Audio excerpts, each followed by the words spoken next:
বাংলাদেশ নিউজিল্যান্ডে খেলা হচ্ছে, আমরা খেলা দেখছি। তো বাংলাদেশের এখন শান্ত ব্যাটিং এ আছে। লর্ড শান্ত বলতে হবে, লর্ড লর্ড বাংলাদেশের একমাত্র লর্ড। এখন ও ননিচি ঠিক আছে, সুন্দর মানে আউট হওয়ার পরিকল্পনা করতেছে, কত তাড়াতাড়ি সে আউট হয়ে যাবে। ওখানে যে চা পানি খাবে, চা পানি খাবে, যাইতে হবে তো, মানে এত রোদের ভিতরে গরম সহ্য করতে পারছে না। যাই হোক, আমরা দোয়া করি তাড়াতাড়ি আউট হয়ে যাক, প্যাভিলিয়নে ফিরে যাক, আর নিউজিল্যান্ড তাড়াতাড়ি জিতে তাদের ঘরে যাক, আর বাংলাদেশ আমাদের দেশে আসুক।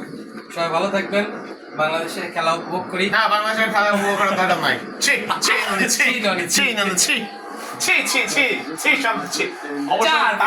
ভালো লাগে, চার একটা মেরে দিয়েছে।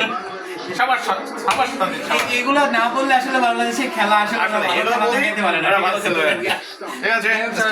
আল্লাহ হাফেজ।